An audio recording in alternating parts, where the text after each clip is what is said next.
So I think most people in the modern day, especially younger people, deal with, anxiety, deal with stress. And obviously older people do too. I'm not saying they don't. But I've noticed this, especially in the younger generation, is like everyone's so damn anxious. I don't know if it's from the phones. I don't know if that's just, we're more susceptible to it since we grow up kind of in that social media area. But in this video, I want to talk about one habit that changed my entire life. And yes, I'm not going to, drag this video on and make you guess what it is. I'm going to tell you straight up what it is and explain why. So this one habit that changed my entire life, it's going to be more of like a philosophy, but it's also a habit. But that habit is, drumroll, emotionally detaching from the outcome. Let me explain. So a lot of people stress about a lot of different things, and I still do too. But the habit of emotionally detaching from the outcome has helped me a lot in my life. I first got this saying or this, phrase from a guy actually called Trent Dressel. He's a tech sales account executive, and he has a YouTube channel. And I don't watch him anymore, but I used to watch him back in 2022 when I was trying to break into tech sales.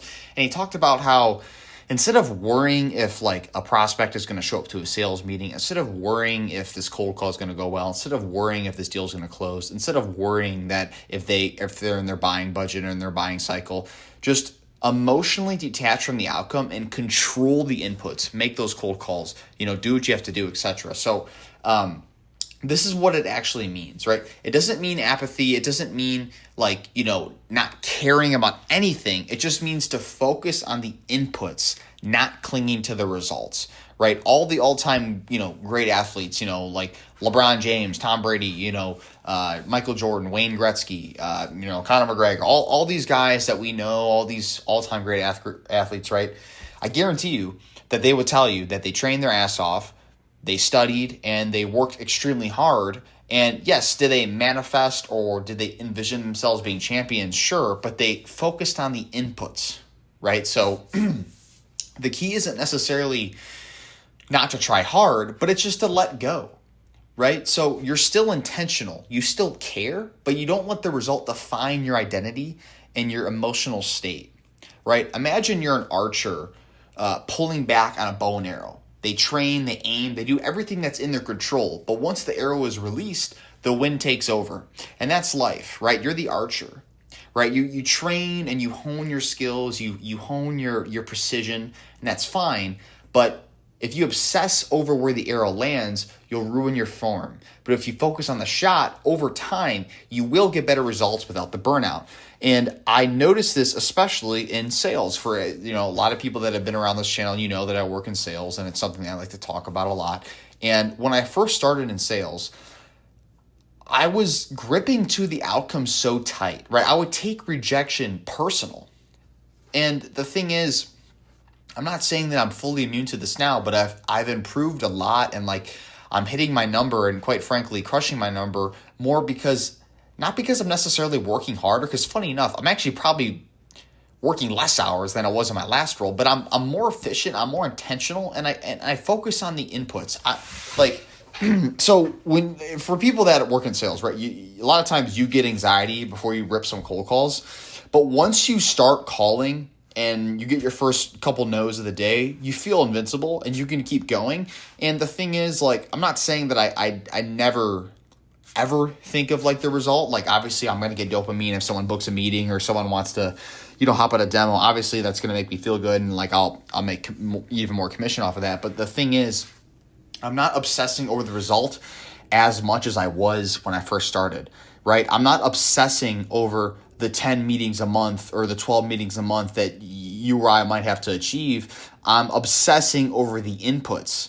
How many emails do I have to send to book a meeting? How many calls result in how many answer rates, and how many answers talking to someone in my ICP is going to result in me booking a sales qualified meeting, right? What's my show rate? I'm reverse engineering everything, and I'm thinking from a tactical standpoint. This, at the time of this recording, this channel is titled Level Up Strategy. Could be titled something different, but I'm a big believer in strategy and optimizing your process with everything in life. So I first noticed this in sales because when I would cold call someone or just call someone, whatever, if they were mean to me, or like they hung up on me. Like, obviously it doesn't feel good to get hung up on, but like I would take it personally and I would get super pissed. But like, quite frankly, like I don't like getting cold called either. You know what I'm saying? Like, so trust me, like I get it. I get it.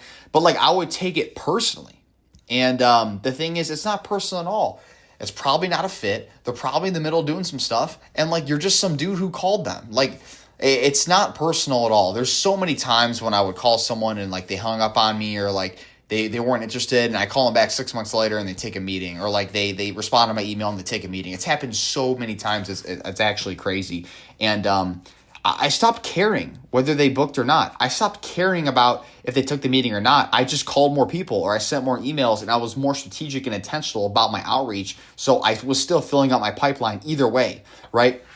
And even with relationships, like I've noticed a lot, like obviously with, the dynamic between men and women, and I'm just speaking from a guy's perspective, like I don't give a crap what anyone says. Most guys think similar, right? Like they want a girl that's emotionally and physically exclusive to them. They want them to, be able to call that girl theirs, and they don't want their girl out there talking to other dudes. Like it's pretty straightforward. And like, quite frankly, I don't really care what anyone says, because if you truly love a girl, you're not going to want her out there doing a bunch of BS. And I've noticed that, obviously, don't waste your time talking to low-quality women. But if you find a high-quality woman, you shouldn't really need to, like, tell her what to do or, like, try to control her. Like, just emotionally detach from the outcome, focus on you, and she shouldn't want to do that stuff anyway. And I've noticed that when you overthink in a relationship and you try to, like, tell a girl to do this, or, like, you try to, like, get her to think a certain way, it honestly, a lot of times will just push her farther away, right? Like, just don't, I'm not saying you don't care about her. Obviously, you want to care about her, but don't focus so much about, like, what could happen, or, like, oh, she could cheat on me, or, like, oh, she did this, and, like, that's a red flag, so, like, I have to bring something up. Like, it's just going to make you more anxious. And honestly, like, if she's going to cheat on you, she's going to cheat on you. I think a lot of people overlook, like, a lot of different things. Like, yes, are there a lot of low quality women out there? There sure are. But at the end of the day, like men don't cheat or women don't cheat. It's just crappy and shitty people cheat.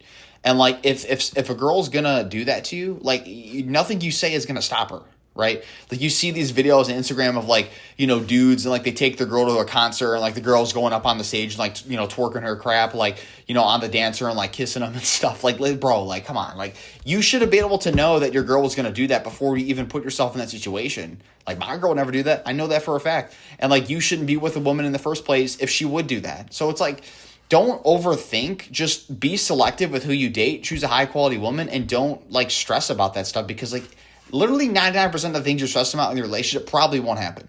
And like I said, if they do cheat on you, then guess what? You can move on with your life, and you can find someone who won't do that, and you can just, like I said, move on with your life, and your life will be better without them. So at the end of the day, like, just emotionally detach from the outcome. If that person doesn't take a sales meeting, or if they hang up on you, who cares? If your girl cheats on you, like, obviously I'm not saying it's not going to hurt at the time, but, like, honestly, don't worry about it. Do not worry about it. It doesn't help, because you worrying about it just makes things worse, because you're anxious, and then you're starting more arguments, and then she's not feeling good, right? Like, it's a chain reaction. And I used to think that, my happiness depended on hitting my goals, or like depended on how many meetings I could book, or depended on like how great my relationship was that particular day.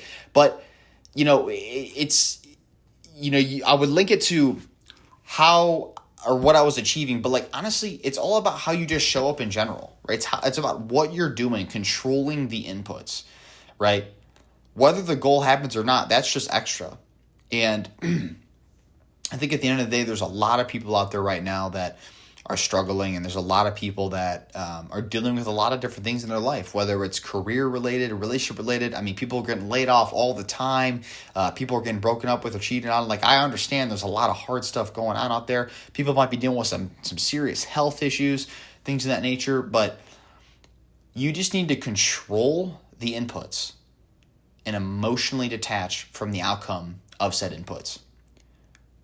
There's nothing wrong with honing your process. Like, if you're doing set inputs and it's not yielding any results, okay, like, you should probably reevaluate the process for sure. You should reevaluate the inputs. But like I said, if you're doing the inputs and doing what you're supposed to do, like deep down, truly knowing what you're supposed to do, then I emotionally detached from the outcome at the end of the day. Because if you do what you know you're supposed to be doing, chances are you will definitely need what you get. You will definitely get what you need to be, and that's where true confidence comes from. At the end of the day, confidence comes from when you trust your process, not the outcome.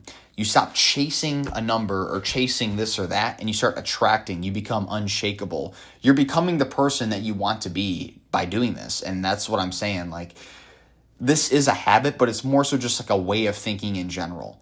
And a way that you guys can actually start practicing this is when you catch yourself when you're griping about the outcome and when you're so worried about the outcome. Like maybe your chest is tight, or you're overthinking, or you're obsessively checking something, right? That's the same thing with this YouTube channel. Like at the point of me making this video, we're at around 9.5k subs, and I appreciate every single one of you guys. If you're watching this video, please consider liking and subscribing, sharing it with a friend that could benefit from this. I appreciate every single one of you guys.